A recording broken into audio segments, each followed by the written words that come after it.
Hello po sa inyong lahat, mga minamahal kong kababayan o my fellow main countrymen. Ako po ibabati sa inyo. Magandang gabi or umaga or hapon kung nasaan man po kayong panig ng mundo.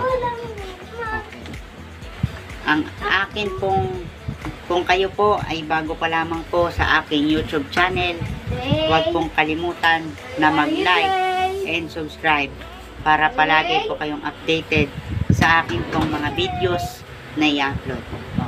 Simulan na po natin ang aking topic. Okay. Ang ibabahagi kong topic sa inyo, mga minamahal kong kababayan,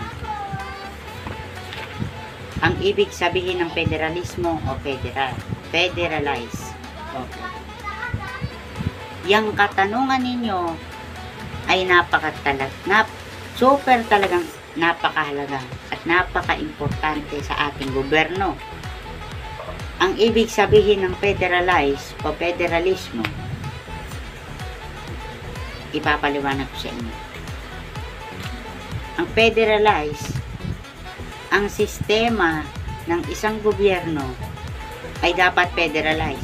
Kung may problema ang local government unit o ang isang lokal na gobyerno o isang barangay, isang puok, isang syudad, problema lamang nila yon at hindi mapupunta sa yung problema nila hindi mapupunta sa buong Pilipinas, hindi mapupunta sa problema ng national government.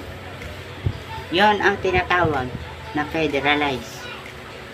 Kung may problema ang isang lugar or isang mayor sa kanyang syudad, ay kanya na lang itong aayusin, kanya itong i-handle upang maging maayos ang patakbo niya sa kanyang syudad.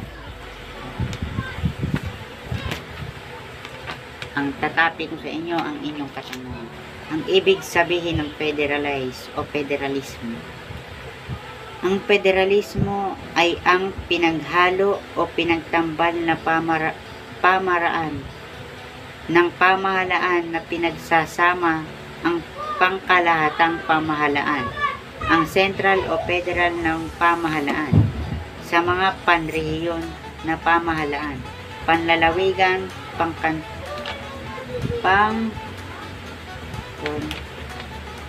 pan-teritoryo at iba pang subunit ng pamahalaan sa iisang sistema ng pamahalaan. Maraming mga Pinoy, maraming mga kabataan ngayon na nagtanong noong kampanya kay Pangulong Bongbong Marcos noong siya ay tumatakbong biseng presidente noong 2016 election. Tinatanong ng ibang kabataan kung ano ba ang ibig sabihin talaga na federalize at bakit kailangan gawin ito ng gobyerno. Okay.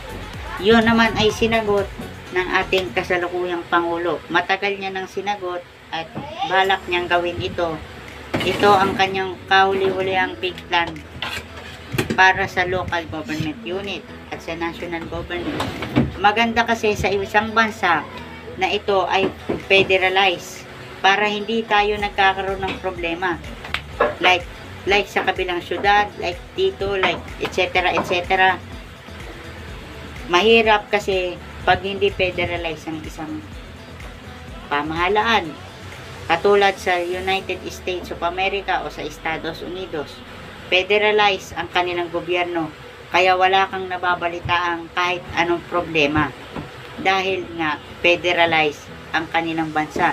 Dahil pagka federalize ang isang lugar, ay problema na lang yun ng local government unit. At yung kanyang problema na yun ay hindi na mapupunta pa sa buong Pilipinas at sa buong gobyerno. Katulad nito na mahirap i-handle kapag hindi federalize ang isang gobyerno. Laging nagkakawatak-watak, laging nahihirapan, palaging nahihirapan lalo sa pag-handle ng problema ang isang lugar kapag hindi ito federalize. Okay. Ito, may fellow main countrymen. ipapaliwanag ko po sa inyo. Explanation or pagpapaliwanag. Again, explanation or pagpapaliwanag. Ang ibig sabihin ng federalismo o federalize.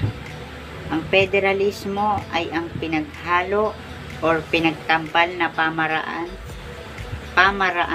ng pamahalaan na pinagsasama ang pangkalahatang pamahalaan, ang central o federal na pamahalaan sa mga panrehiyon na pamahalaan, panlalawigan, panteritoryo at iba pang subunit ng pamahalaan sa iisang sistema ng pamahalaan. Okay. Katulad ng binanggit ko, nandyan lahat at wala kang problemahin kapag federalize ang ating pamahalaan.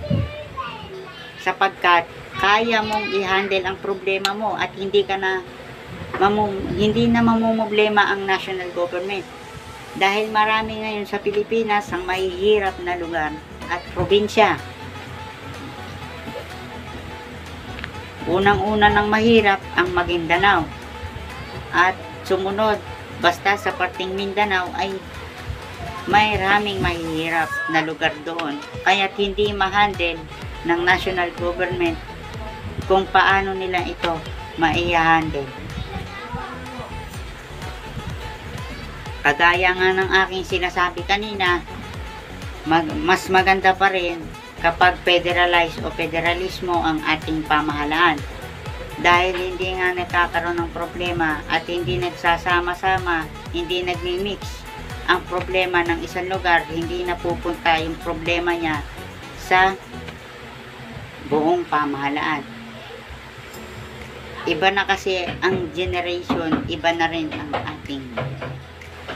Kaya't ginagawan talaga ng paraan ng ating mahal na Panginoon. Kung paano niya ito maibibigyan ng federalismo ang ating pamahalaan. Para pag may problema ang isang bansa o isang lugar, ay problema na lang niya yun at kaya niya itong i-handle.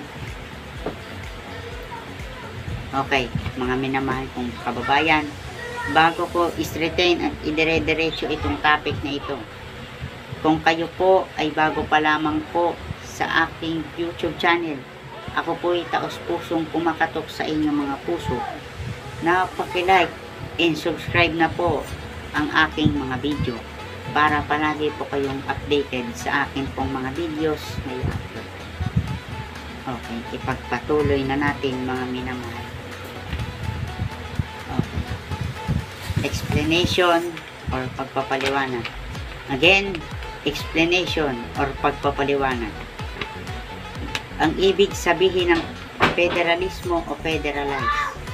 Ang federalismo ay ang pinaghalo o pinagtamban na pamaraan ng pamahalaan na pinagsasama ang pangkalahatang pamahalaan, ang sentral o federal na pamahalaan sa mga panrehiyon na pamahalaan, panlalawigan, panteritoryo at iba pang subunit ng pamahalaan sa iisang sistema ng pamahalaan. At sana po, mga minamahal kong kababayan, ang topic na ito, sana naman po talagang naway naintindihan ninyo at naway pumasok sa inyong mga puso at isipan na kung bakit kailangan federalize ang ating bansa at ang ating mahal na gobyerno at tayo po. At hanggang dito na lamang po. Maraming salamat at mabuhay po kayong lahat. Mabuhay ang Pilipino, mabuhay ang Pilipinas. Tayo po ay Pilipino, may isang diwa, may isang gawa. Sama-sama po tayong babangon at bagong Pilipinas. Salamat po.